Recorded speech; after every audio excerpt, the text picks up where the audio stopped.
Всем привет! В этом видео я расскажу про ведение беременности в Литве, а также про свой опыт. До 3 месяцев беременности здесь на учет не ставят, очень мало бесплатных анализов, но можно делать платные.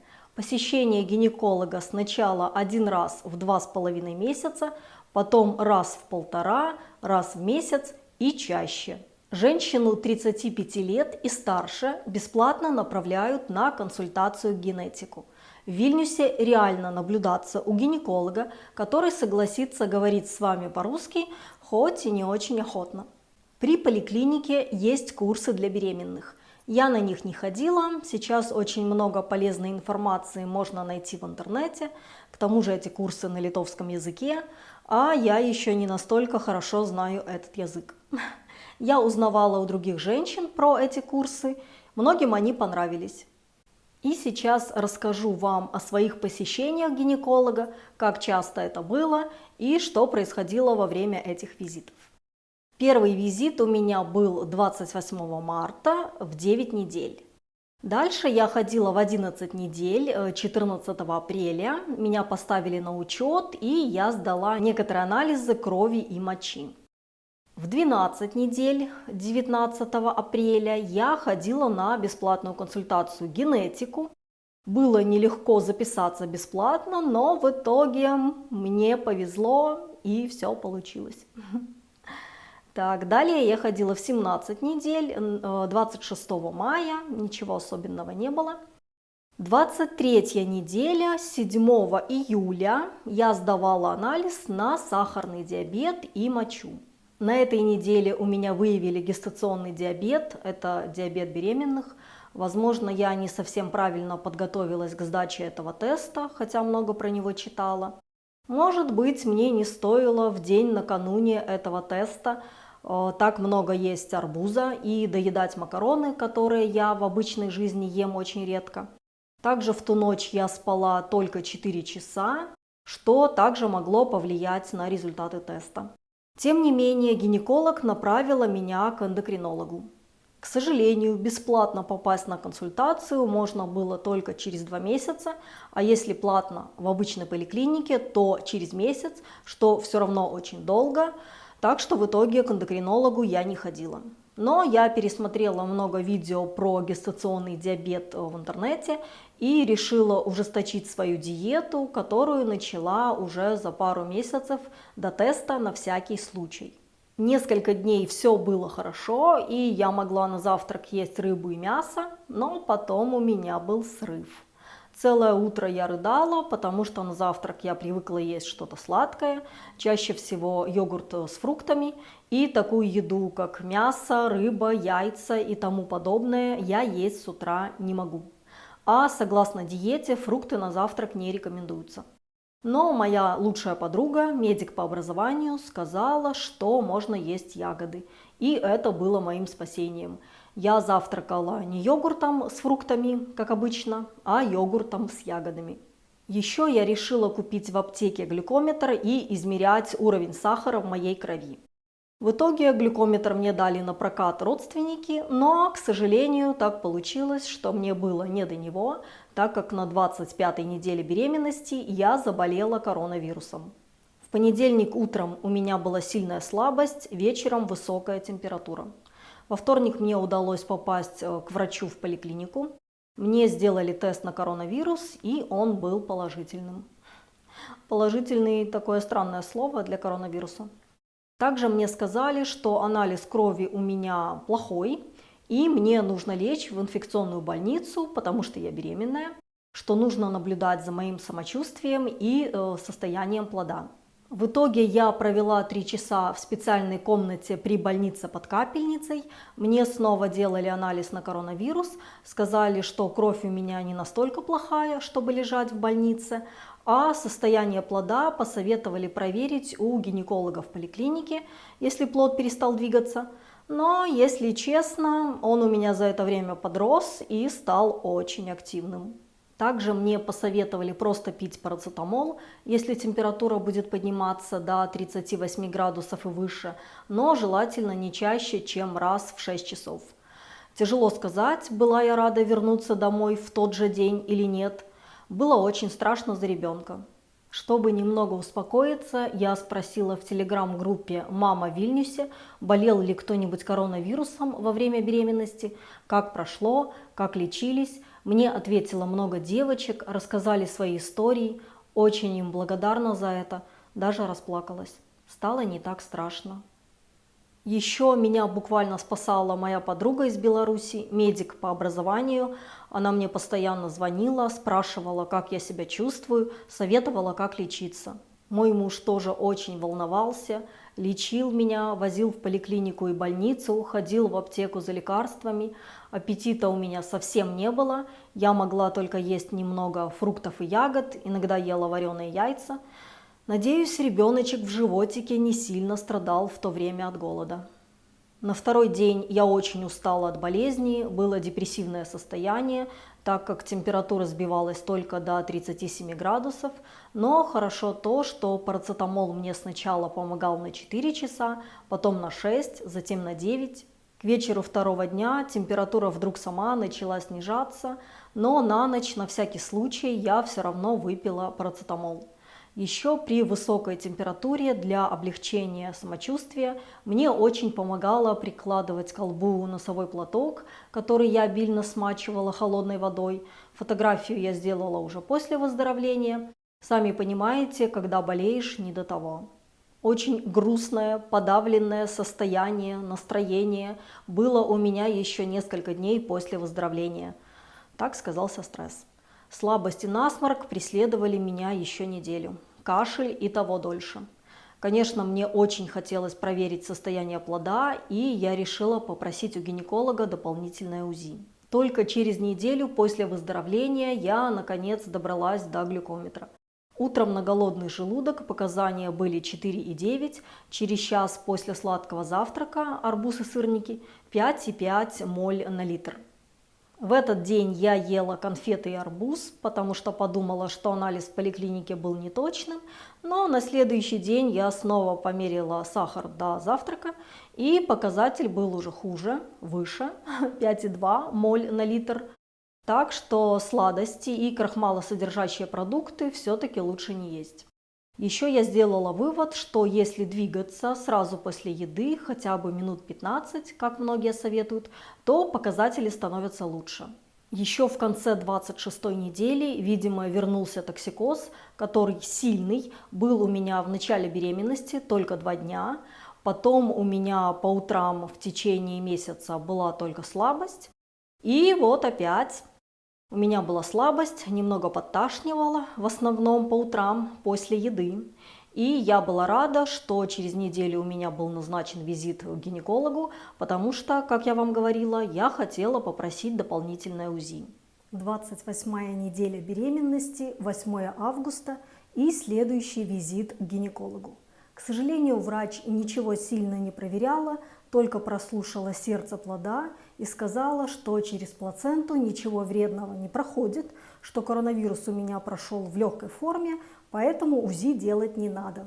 Так как до эндокринолога я не дошла, то решила разбираться с повышенным сахаром своими силами.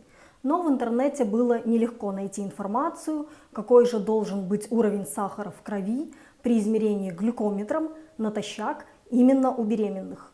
Наконец, в интернете я нашла видео, где девушка говорила, что он должен быть меньше, чем 5,3 моль на литр, а у меня чаще всего показатель по утрам был 5,2-5,3 моль на литр.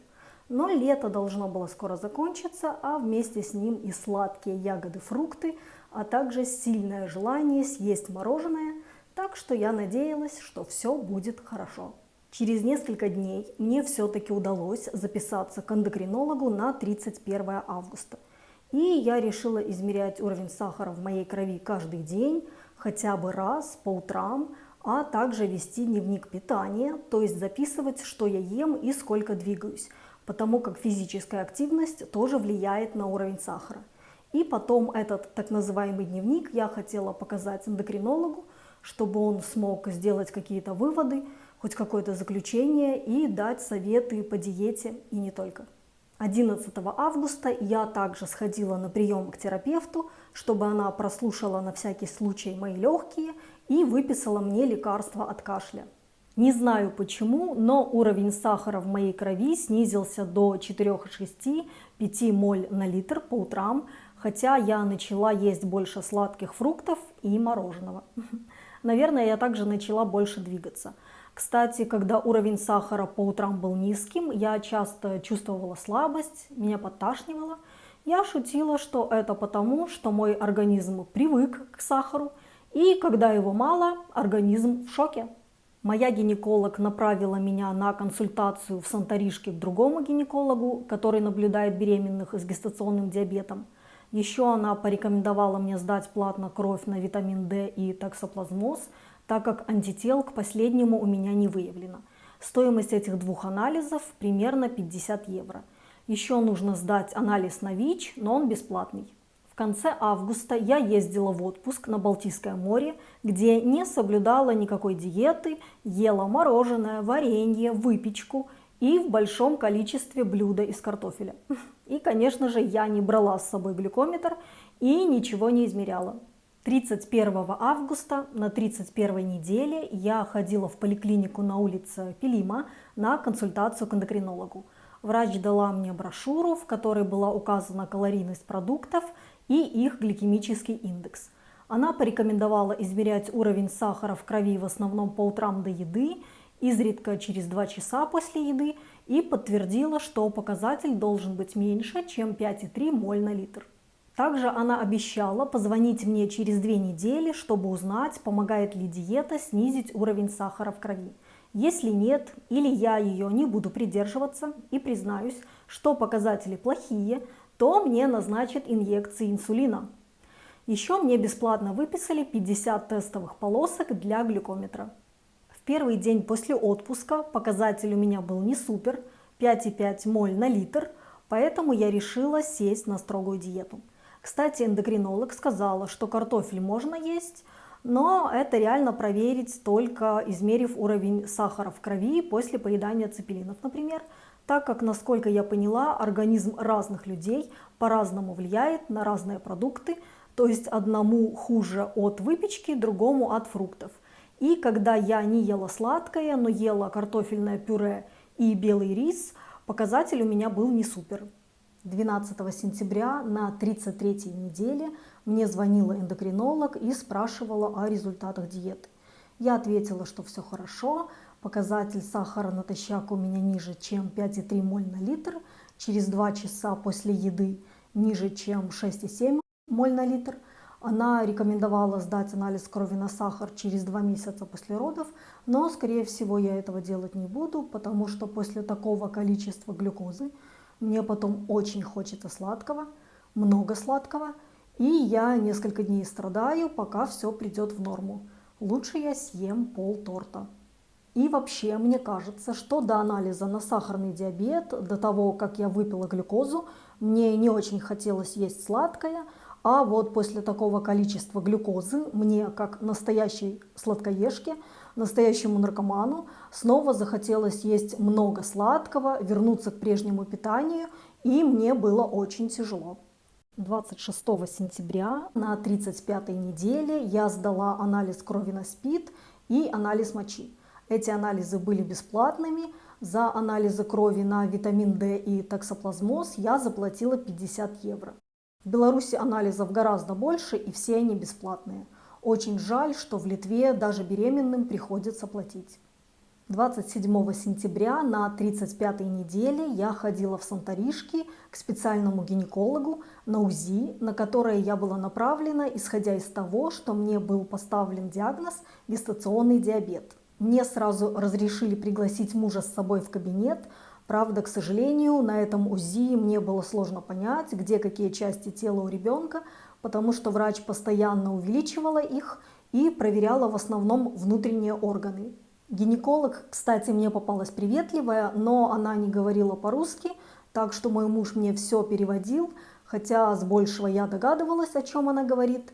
Из-за гестационного диабета может быть многоводие или крупный плод, но у меня не было ни того, ни другого. Моему ребенку было очень некомфортно, когда я лежала на спине, и он начал активно двигаться. Живот у меня, как говорится, ходил ходуном. Один раз ребеночек даже ударил в эту штуку, которую гинеколог вводит по животу, и врач засмеялась, что плод очень активный. В конце УЗИ мне выдали выписку, где было подробно расписано, какие органы плода проверяла врач и в каком состоянии они находятся. Еще мы с мужем подошли в регистратуру, чтобы уточнить, можно ли за деньги выбрать врача на роды. Нам сказали, что говоришь, к кому ты хочешь попасть, тебе предоставляют информацию, когда этот врач работает, ты приходишь в это время и договариваешься с ним. Но мы пока не решили, будем ли мы выбирать врача, потому что, как я говорила, отзывы женщин о родах в Литве очень положительные. Еще я перестала каждый день измерять уровень сахара в крови глюкометром, поэтому начала есть много сладкого, мороженое, конфеты, сладкие фрукты. В общем, безобразие. 29 сентября на 35-й неделе я пошла к гинекологу, но мой врач сломала руку, поэтому меня направили к другому специалисту. Она сказала, что анализы у меня хорошие, измерила мне давление и взяла анализ на стрептококк. Также примерно 1,5 месяца назад у меня начали сильно болеть кости таза, что было очень похоже на начальную стадию симфизита. Я говорила об этом обоим гинекологам, но мне отвечали, что это нормально, нужно носить бандаж. На УЗИ в Санторишках я попросила, чтобы проверили, есть ли у меня расхождение лобковых костей или нет, и оказалось, что есть, хоть и совсем небольшое. К сожалению, никто из врачей никаких советов, кроме бандажа, не дал, а ведь симфизит это серьезно, с 3-й степенью самой рожать нельзя, делают кесарево, так как могут быть серьезные последствия. В общем, я сама на YouTube просмотрела кучу видео об этом заболевании, и оказалось, что есть много всего, что нельзя делать и что нужно делать для профилактики. Например, нельзя выполнять никакие упражнения с опорой на одну ногу, носить тяжести, сидеть нога на ногу. Полезно принимать коллаген и кальций. Вставать нужно на обе ноги. Переворачиваться на другой бок, сжав ноги и на 2 коленях, а не на одном. И когда я начала все это делать, боли уменьшились, а иногда их совсем не было. Кстати, коллаген я начала принимать месяц назад, и вначале он мне здорово помогал, а вообще я его купила, потому что однажды утром, год назад, мне вдруг стало болеть колено и ничего не помогало. Тогда я пила коллаген примерно 3 недели, и у меня все прошло. А вообще эффект от него я почувствовала через 4 дня. Коллаген я покупала в русской аптеке на кальварийском рынке за 17 евро. Мое впечатление от ведения беременности в Литве скорее негативное. Да, у меня нет опыта наблюдения беременности в Беларуси, но я не единственная недовольная. Многие женщины в мамских телеграм-группах тоже не удовлетворены количеством анализов и частотой посещения гинеколога в Литве. Многие беременные, у кого есть возможность ездить в Беларусь, стоят на учете и там и проходят все обследования. В общем, в Беларуси их слишком много, в Литве слишком мало. Также то, что я рассказывала в этом видео, на какой неделе я посещала гинеколога, ни о чем не говорит, так как у всех беременных женщин это происходит по-разному, нет строгого графика посещения врача. То есть кому-то назначают прийти на 24-й неделе, например, кому-то на 26-й. Еще мне очень не понравилось, что даже после того, как я переболела коронавирусом, мой плод не проверяли. Типа сейчас к этому вирусу относятся как к обычному гриппу, так что ничего страшного. Зато отзывы про роды в Литве очень хорошие, намного лучше, чем в Беларуси и в России. Что ж, скоро я это испытаю на себе. 13 октября на 37-й неделе я ходила к своему гинекологу, потому что она выздоровела и меня переписали к ней. Я решила уточнить у нее про симфизит, проверяют ли степень расхождения костей таза в роддоме, и пожаловалась на боль в тазовых костях. Она мне ответила, что с 3-й степенью симфизита беременные не могут поднять ногу, встать с кровати, а у меня все не так плохо, и это меня успокоило. Также я спросила у нее, полезно ли пить настой из листьев малины, разные масла, чтобы улучшить эластичность тканей и избежать разрывов в родах. но она сказала, что их эффективность не доказана и лучше делать упражнения Кегеля для укрепления мышц тазового дна.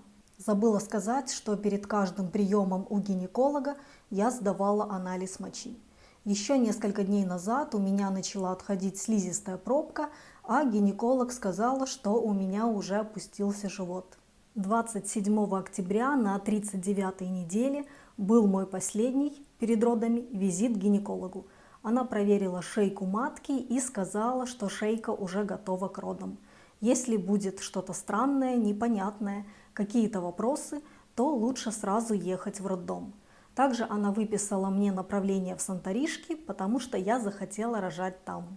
Гинеколог посоветовала мне ехать в роддом до 41-й недели, так как мне 40 лет и вроде бы как повышенный сахар, но я этого, конечно же, делать не буду, потому как не хочу, чтобы роды стимулировали. Слышала, что боли в родах из-за стимуляции намного сильнее, а мне этого не надо. Ну вот и все, остается только ждать дня X.